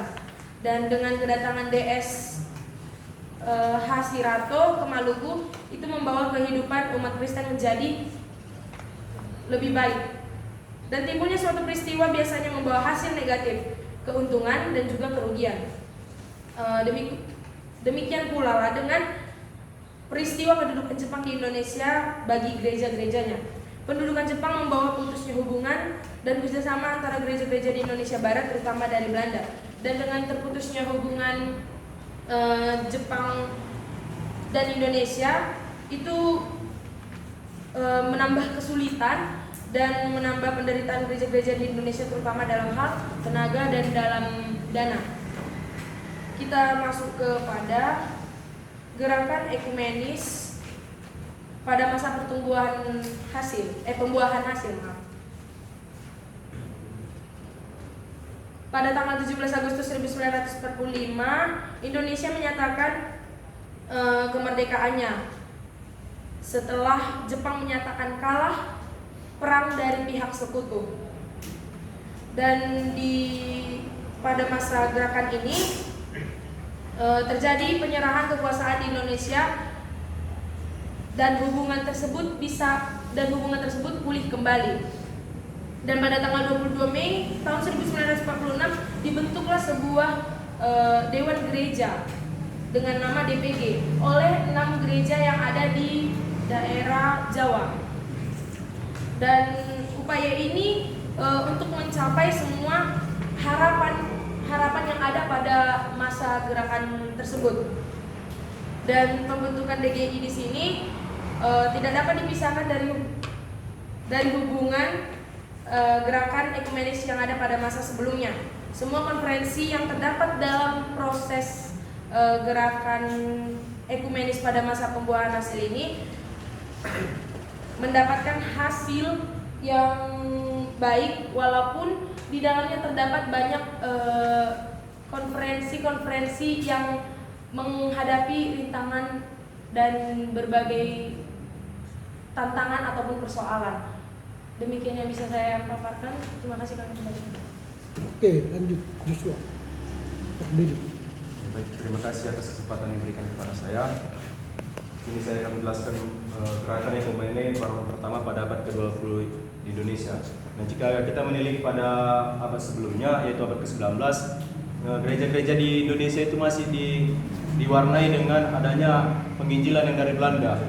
Oleh sebab itu, orang-orang Kristen yang ada di dalam negeri maupun tokoh-tokoh gerejawi yang ada di dalam negeri itu tidak terlibat di dalam abad yang ke-19 tersebut. Nah, tetapi pada abad yang ke-20 mulailah perkembangan gereja tersebut di Indonesia, yang dimana orang-orang Kristen di Indonesia dan juga tokoh-tokoh gereja di Indonesia bisa membuat gereja itu menjadi mandiri. Nah, di dalam hal itu kita bisa melihat dalam 3 hal, yaitu dalam pertama gerakan ekumenis pada pertumbuhan dan juga perkembangan, yang di dalamnya dibahas gerakan yaitu Jendi Konsulat dan juga konferensi NIZB yang terakhir, yaitu pada tahun 1906 sampai dengan 1941. Dan yang kedua itu adalah gerakan ekumenis pada masa prosesnya yang di dalamnya, yaitu pada tahun 1942 sampai dengan 1945. Dan yang terakhir yaitu gerakan ekumenis yang pada masa pembuahan hasil, yaitu pada tahun 1946 dan 1950. Nah, sekitar tahun 20 ada kabar yang menggembirakan untuk gereja-gereja yang ada di Indonesia ataupun untuk perkembangan gereja yang ada di Indonesia, yaitu gereja-gereja di Indonesia diberikan gagasan untuk membuat suatu perkumpulan-perkumpulan. Nah, yang pertama itulah perkumpulan Christian Studenten Vereniging yang dipimpin oleh Dr. C.L. Van Dorn, yaitu seorang yang diutus dari Nederland, Christian Studenten Vereniging, yang diberikan tugas untuk melayani pemuda-pemudi yang ada di gereja-gereja yang ada di Indonesia. Nah, yang kedua itu adalah Christian Jonge von Federati, yang dimana perkumpulan ini diadakan di tempat yaitu di Clubhuis, yang mana perkumpulan ini juga mempunyai tugas yaitu untuk melayani wanita yang ada di Indonesia, sehingga memupuk dan semangat mereka kembali untuk kembali berjemaat dan juga bergereja. Nah, pada tahun sekitar 30-an terbentuklah sebuah perkembangan yang sangat menggembirakan bagi gereja-gereja yang ada di Indonesia. Nah, ada juga beberapa faktor yang mempengaruhinya, yaitu gerakan yang ada di Indonesia, yaitu gerakan nasionalisme dan juga gerakan yang ada di Asia. Nah, setelah kita mengetahui gerakan yang ada di Asia dan gerakan di nasionalisme, di sini gagasan-gagasan dipakai itu dibagi menjadi dua kategori. Kategori yang pertama ialah kategori yang pertama itu gereja suku dan juga gereja nasional. Yang dimana gereja suku ini dibentuklah gereja yang bernama Kuria Kristen Batak Protestan yang pada tahun 1930, dan juga ada gereja Kristen Jawi Wetan yang yaitu GKJW yang dibentuk pada tahun 1931, dan terakhir adalah gereja Kristen Pasundan atau GKP yang dibentuk pada tahun 1934. Nah, sedangkan gereja yang dibentuk pada gereja nasionalis itu adalah gereja GPI, Gereja Protestan di Indonesia. Nah, sejak 20 Maret 1942, gereja mengalami pertumbuhan yang sangat signifikan, yang dimana pertumbuhan itu dibagikan menjadi tiga, yaitu gereja ditempa untuk mandiri. Sebagai akibat pendudukan Jepang, maka hubungan antara gereja di Indonesia yang telah ada terjalin di masa sebelumnya terputus. Nah, di sini gereja dibiarkan oleh penduduk Jepang untuk berkembang, terlepas dari penjajahan yang dilakukan oleh perkabaran Injil yang dilakukan oleh Belanda. Nah, yang kedua adalah gereja-gereja yang disadarkan melihat kesulitan dan penderitaan. Pendudukan Jepang juga membuahkan kesulitan dan penderitaan bagi gereja-gereja di Indonesia.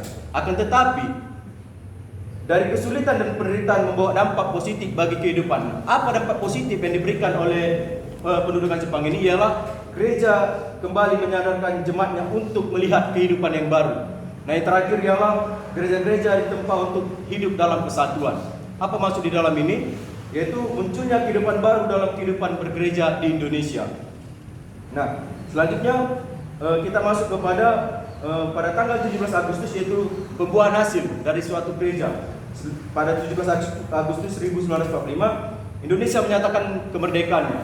Nah, di sini kita mengetahui bahwasanya Jepang sudah mengalah kepada sekutu pada saat itu, sehingga kekosongan pemerintahan di Indonesia membuat gereja-gereja juga melakukan kemandiriannya. Yang pertama yaitu pembentukan DPG. Nah, di mana pembentukan Dewan Permusyawaratan Gereja-Gereja pada tanggal 22 Mei 1946 di Yogyakarta. Nah, pada saat itu Yogyakarta itu adalah ibu kota dari Indonesia. Nah, yang kedua adalah pembentukan MOBGK, yang dimana MOBGK ini adalah gereja-gereja dan jending untuk daerah Indonesia yang di bagian timur.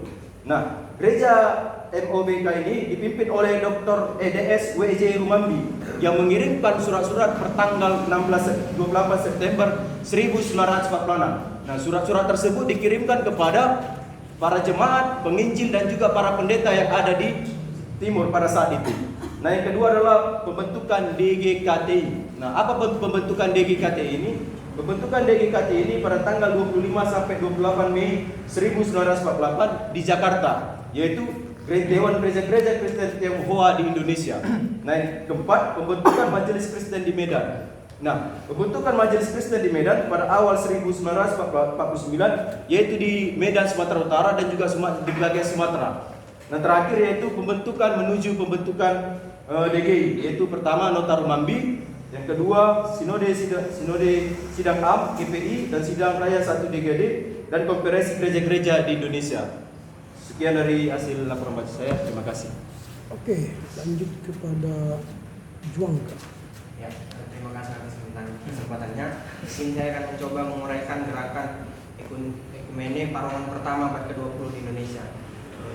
Perlu kita ketahui bahwa pada Parohan pertama abad ke-20 di Indonesia ini gerakan ekumene terjadi perubahan yang dimaksud itu ialah yang terlibat di dalam gereja itu adalah tokoh-tokoh Kristen Indonesia. Dengan kita lihat juga keterlibatan tokoh-tokoh Kristen itu karena kemandirian beberapa gereja pada Parohan abad pertama ke-20 di Indonesia ini. Jadi pada Parohan abad pertama ke-20, abad ke-20 di Indonesia ini dapat kita lihat di tiga masa. Yang pertama itu adalah di masa pertumbuhan dan perkembangan. Di masa pertumbuhan dan perkembangan ini ada beberapa upaya yang dilakukan dalam gerakan ekumeni di Indonesia. Yang pertama dengan pembentukan pendirian jending konsulat. Jending konsulat ini merupakan wadah atau badan kumpulan lembaga-lembaga atau perwakilan pekabaran Injil yang bekerja di Indonesia. Jadi di dalamnya membahas ataupun memikirkan tentang permasalahan pekabaran Injil di Indonesia dan juga menjalin hubungan dengan pemerintahan Hindia Belanda. Inilah tugas dari jending konsulat ini. Juga jending konsulat ini perlu kita ketahui juga ini memiliki peran penting di dalam mempersiapkan pembentukan dewan gereja-gereja di Indonesia. Kemudian yang kedua, pada masa pertumbuhan dan perkembangan ini juga terbentuk perkumpulan-perkumpulan Kristen. Ini sebagai suatu upaya di dalam gerakan ekumene. Dalam perkumpulan Kristen ini ada dua. Yang pertama yaitu Christian Student Vereniging dan juga Christian Jungfrauen, yaitu perkumpulan wanita Kristen. Yang pertama tadi Christian Student Vereniging itu perkumpulan pemuda Kristen ataupun khusus mahasiswa Kristen, dan yang kedua tadi adalah perkumpulan wanita Kristen. Dalam perkumpulan wanita Kristen ini yang mengambil peran sebagai anggota yang aktif di dalamnya ialah Nyonya TSG Mulia dan Nona A.L. Franz. Dalam perkumpulan Kristen ini dipengaruhi oleh seorang tokoh yaitu Dr. John R. Mott. Kemudian di dalam upaya yang ketiga yaitu pembentukan gerakan ekumene yang bersifat kesukuan yaitu Bond Kristen Tionghoa. Jadi Bond Kristen Tionghoa ini yang pertama sekali mengupayakan kemandirian dan keesaan mereka, yaitu orang gereja-gereja Tionghoa. Dan setelah Bond ini terbentuk, Bond Kristen Tionghoa, ternyata ada kelemahan yang terdapat di dalam Bond ini. Karena di dalam orang-orang yang terlibat, tokoh-tokoh yang terlibat kurang memahami apa itu gereja dan bergereja, sehingga terbentuk jugalah dari Bond Kristen Tionghoa ini Gereja Serikat yang dinamakan Gereja Serikat. Ini terbentuk pada konferensi di Cirebon tanggal 13 sampai 15 Juli 1934. Dan juga pada masa pertumbuhan perkembangan ini dipengaruhi ataupun gerakan ekumene itu dipengaruhi ada beberapa hal. Yang pertama yaitu konferensi International Missionary Council. Yang kedua yang dilaksanakan 24 Maret sampai 8 April 1928 di Yerusalem. Jadi dalam konferensi ini hadir seorang Kristen Indonesia yaitu TSG Mulia. Melalui kehadirannya ini memberikan arti dan juga peningkatan kesadaran gerakan ekumenis pada orang-orang Kristen ataupun gereja-gereja yang ada di Indonesia. Kemudian yang kedua pengaruh nasionalisme di Indonesia. Melalui pengaruh di nasionalisme di Indonesia ini, gerakan ekumene ini juga mempengaruhi gereja-gereja yang ada di Indonesia itu untuk berdiri sendiri, dan terjadilah kemandirian beberapa gereja yang melepaskan diri dari perwakilan gereja atau lembaga Injil luar negeri. Itu pengaruh nasionalisme tadi.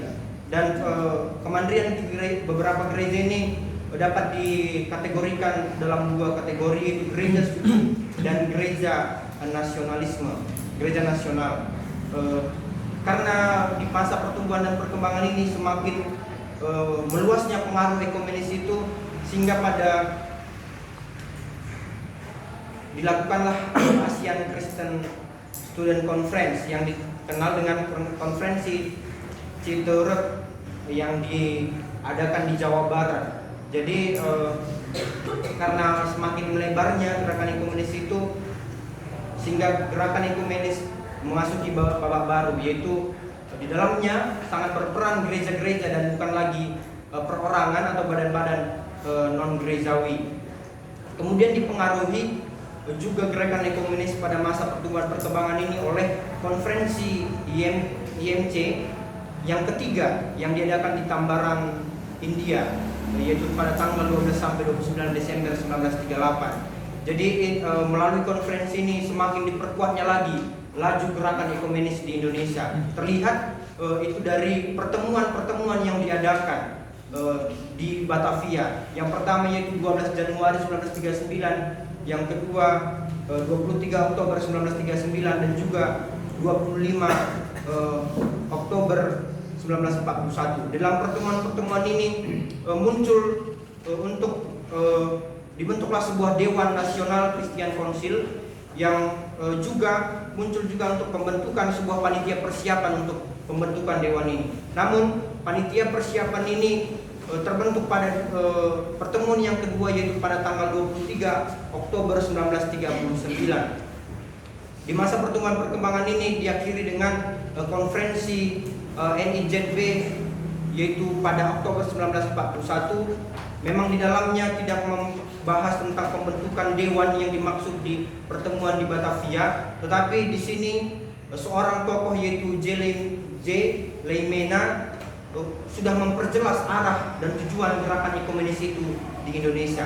Kita lanjutkan kepada masa penggemblengan gerakan ekumenis di Indonesia itu. Di masa penggemblengan ini bisa kita lihat sebagai akibat dari pendudukan Jepang di Indonesia, sehingga gereja-gereja itu harus memikul sendiri tenaga dan dananya untuk gereja itu. Maka gereja mengalami kesulitan, dan melalui kesulitan itu juga gereja-gereja mandiri dan juga gereja-gereja dituntut untuk harus menghayati keesaan gereja itu secara konkret.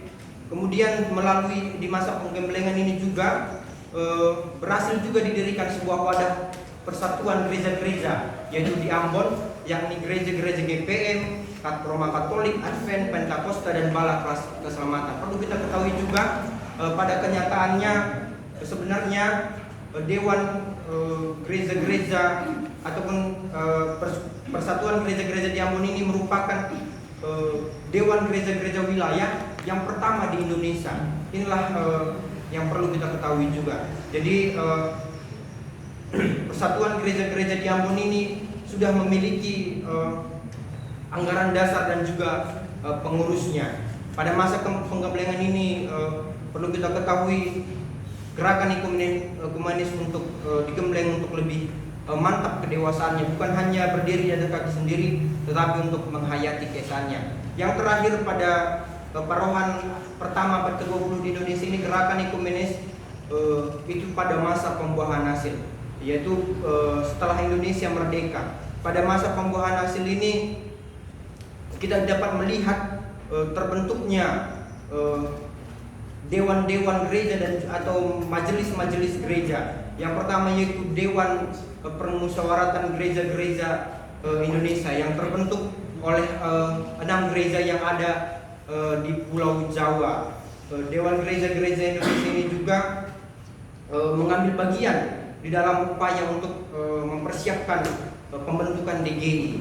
Kemudian yang kedua yaitu Majelis Usaha Bersama Gereja-Gereja Kristen yaitu MOBGK yang ini berpusat di Makassar. Jadi MOBGK ini adalah kerjasama dengan gereja-gereja dan badan-badan Kristen yang ada di Jawa, Sumatera, dan Kalimantan.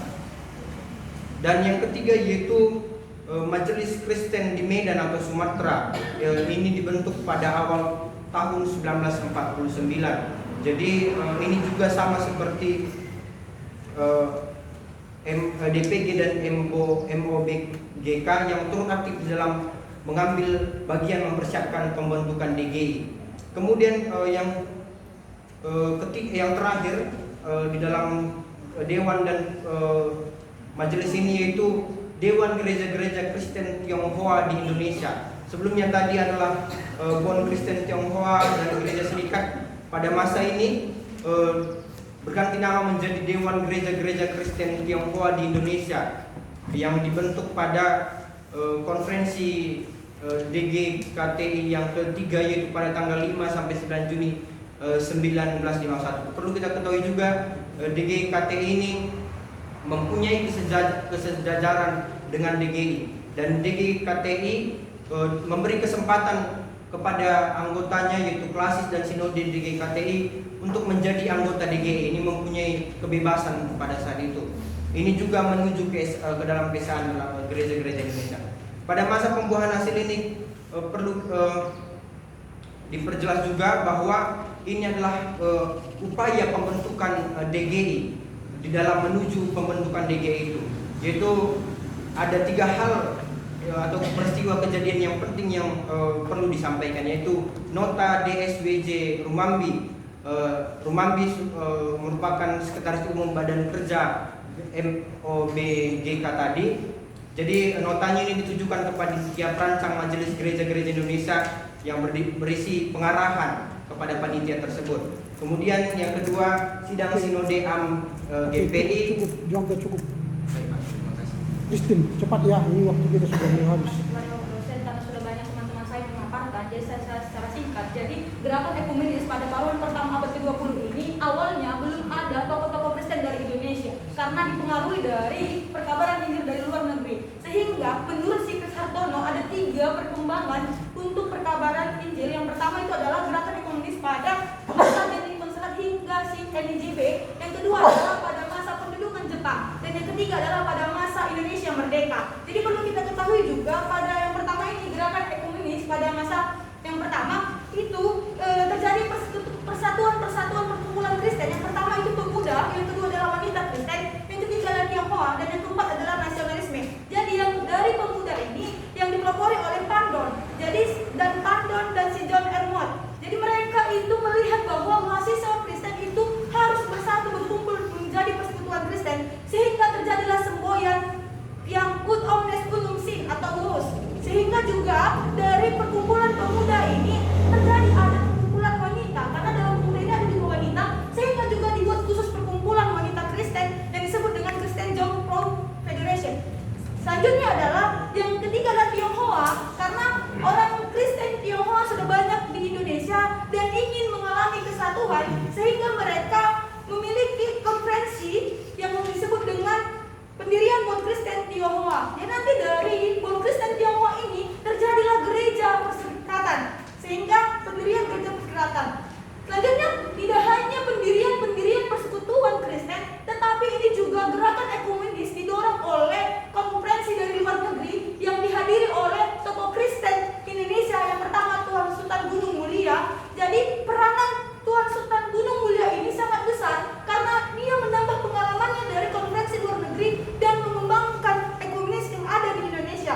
Selanjutnya, mahasiswa Kristen sudah semakin meluas. Jadi dibuat lagi khusus untuk mahasiswa khusus Jawa yang ada di Jawa Barat. Jadi itu yang disebut dengan konferensi Citarum. Selanjutnya, karena sudah semakin berkembangnya gerakan ekumenis persekutuan Kristen Indonesia, mandirilah gereja yang dilatar belakangi dari beberapa daerah. Yang pertama juga gereja yang kesukuan dan gereja nasional. Karena tadi sudah kami katakan di belakang, adanya karena pengaruh nasionalisme dan karena pengaruh suku. Selanjutnya, kami juga akan membahas tentang mahasiswa Kristen Indonesia ini didirikannya adalah sekolah Home Theology School ataupun sekolah tinggi teologi. Selanjutnya juga tidak hanya perkembangan ekumenis di Indonesia dipengaruhi oleh konferensi yang ada di luar negeri, IMC3. 3 kali melakukan konferensi untuk membentuk Dewan Kesatuan, tetapi 3 kali gagal. Tetapi akhirnya konferensi MIJB di Solo ini dianggap sebagai faktor memperkuat lajunya gerakan ekumenis di Indonesia. Karena si Lemina mengatakan, ya Indonesia ya satu gereja, berarti satu gereja pribumi. Itulah yang membuat tujuan gerakan ekumenis di Indonesia ini semakin berkembang pesat. Selanjutnya adalah pada masa pendudukan Jepang.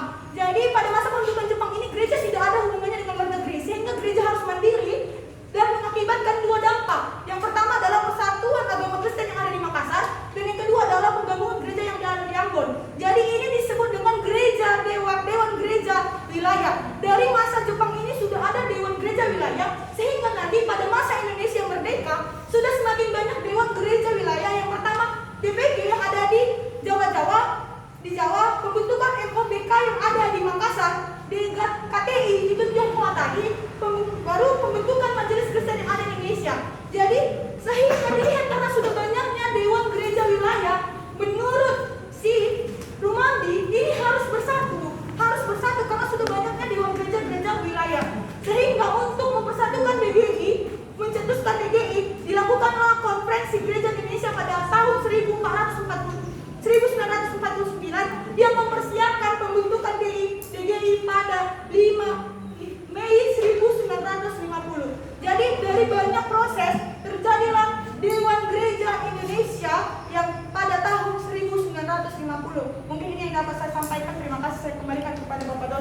Haleluya.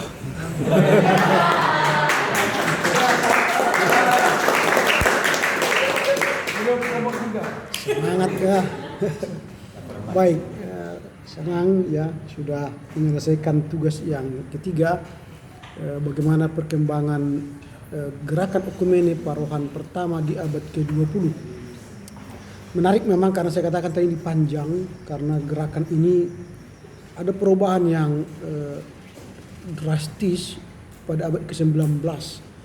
Pada abad ke-19 itu dimonopoli oleh orang-orang Eropa atau lembaga-lembaga sending atau sendeling misionaris dari luar negeri. Tapi pada Parohan pertama abad ke-20 itu sudah muncul orang-orang Kristen Indonesia yang memerankan gerakan ekumene itu. Itu yang kita lihat perubahannya. Sehingga Parohan pertama abad ke-20 ini orang-orang Indonesia, orang-orang Kristen Indonesia sudah mulai muncul nama-namanya. Ada Dr. Sultan Gunung Mulia Harahap, ada JW Rumambi, ada tokoh-tokoh lain, atau ada lagi tokoh dari Sulawesi, Dr. Hira gitu ya, dan banyak sekali. Selain nama-nama orang, juga nama-nama daerah bermunculan. Gerakan-gerakan dari Sulawesi, Celebes ya, gerakan-gerakan mahasiswa, ada dari Citerep tadi, ada gerakan-gerakan Tionghoa, ada gerakan-gerakan orang-orang Kristen lainnya yang menjadi penggerak lahirnya nanti gerakan ekumene. Nah, Kris Hartono membagi 3 bagian yang besar dalam Parohan yang ke-1 ini, pertama ini, yaitu masa yang disebut dengan pertumbuhan dan perkembangan. Dalam masa ini ada 10 faktor yang menurut Hartono yang tidak bisa kita lupakan dalam pertumbuhan perkembangan gerakan ekumene di Indonesia.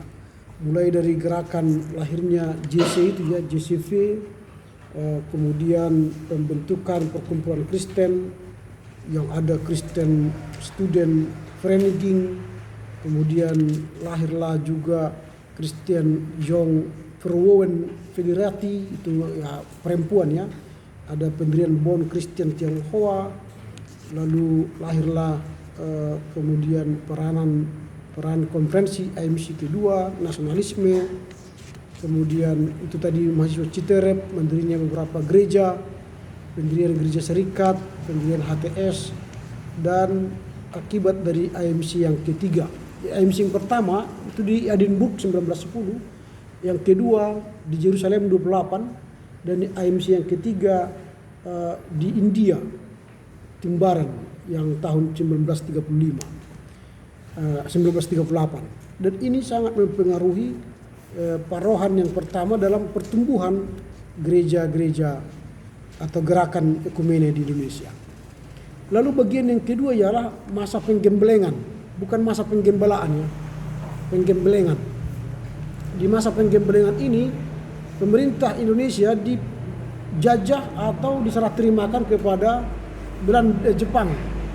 Memang sebentar 42 sampai 45, tapi masa ini seluruh hubungan dengan luar negeri, baik lembaga sending dan kerjasama, bantuan luar negeri diputus oleh Jepang. Bahkan tidak hanya ke luar negeri, hubungan gereja-gereja di Indonesia lokal ya, itu pun terputus. Tidak ada lagi hubungan HKBP dengan GKJ misalnya, atau dengan GPI. Semua terputus. Lalu apa dampak dari terputusnya hubungan ini, masa penggemblengan ini? Lahirlah gereja mandiri. Itu yang kita lihat. Lahirlah gereja mandiri. Gereja itu melakukan tugasnya secara mandiri. Lalu yang kedua yang disebut oleh Kris Hartono ialah dapatlah melihat cakrawala baru, bahwa hubungan yang selama ini Eropa sentris sekarang bukan lagi, tapi Asia yang kita lihat sekarang menjadi sahabat atau lembaga gerakan ekumene kita. Bahkan pada masa Jepang menguasai Indonesia, kita menjalin hubungan dengan lembaga Kristen Jepang. Nah, ini peran Kristen Jepang ini, coba kita lihat, dia mampu mendirikan persekutuan gereja Celebes. Nah, ini kan karena hubungan dengan gereja Jepang. Ini yang kita cakrawala baru. Jadi tidak lagi berfokus hanya ke Eropa, tidak hanya berfokus kepada Amerika, tapi juga ke Asia. Baru kemudian kita lihat dalam masa penggembelengan ini, gereja-gereja ditempa untuk hidup dalam kesatuan. Jadi lahirlah nanti sini kesatuan Kristen Celebes tadi, kemudian lahirlah gereja di Ambon, kesatuan gereja-gereja di Ambon, kemudian ya itulah yang lahir ya. Kemudian gereja kesatuan Tionghoa juga lahir pada saat masa penggembelengan ini. Dan ini nanti menjadi cikal bakal lahirnya DGI, PGI yang kita sebut sekarang. Lalu bagian yang ketiga disebut oleh Chris Hartono ialah pembuahan hasil. Gerakan-gerakan yang lahir dari kelompok dari Celebes, yang dari Ambon, kemudian dari Medan juga ada majelis Kristen itu ya. Nanti kalau kalian ingin melihat majelis Kristen itu, nanti Kampung Lalang, bukan Kampung Lalang, Kapten Muslim ke kanan, nanti di ruko itu ada di situ majelis Kristen Indonesia. Kalau kalian mau ke sana bertandang, pergi aja ke sana. Saya juga mau rencana jalan-jalan ke sana dulu, mau melihat siapa itu majelis Kristen Indonesia itu. Apakah mereka itu perubahan nama dari Majelis Kristen Sumatera Utara sehingga sekarang menjadi Majelis Kristen Indonesia, MUKI itu. Nanti kalian di Kampung Lalang, Kampung Kapten Muslim ke kanan, 1, 2, 3 ruko, di situ ada Majelis Kristen, Majelis Ulama Kristen Indonesia. Ya, mungkin menandingi PGI nggak tahu saya. Kalau kalian mendaftar anggotanya boleh-boleh saja. Nah, enak itu nanti saya kan jadi MUKI kan. Mana tahu nanti kalian jadi ketua MUKI kan. Nah itu, jadi akhirnya itu menjadi cikal bakal lahirnya gerakan DGI, PGI. Itu pembuahan hasil. Itu yang disebut dalam bagian yang ketiga, pembentukan DPG, MOBKG, kemudian nanti gereja Tionghoa, DGKTI, kemudian Majelis Kristen di Medan ya, disebut tadi, dan akhirnya nanti lahirlah PGI atau DGI. Nah itu hasil dari gerakan parohan pertama abad ke-20. Panjang sekali. Nanti kita akan mendengar parohan kedua abad ke-20. Kita nantikan channel berikutnya laporan baca keempat ya. Sabar dan hadirlah selalu. Supaya kita mendengar sejarah itu dengan baik dan tuntas, komprehensif. Kalian menjadi tokoh-tokoh ekumenis nantinya pada abad ke-22 kan, di milenium yang ketiga ini. Oke, demikian berakhirlah pertemuan kita. Terima kasih. Tepuk tangan untuk kita semua. Silakan, siapa yang mau menutup dengan doa? Bapa kami bertahta dalam kerajaan surga, kami bersyukur kebaikan-Mu Tuhan, sampai saat ini Tuhan masih menyertai perkuliahan kami dari awal pertengahan hingga akhir.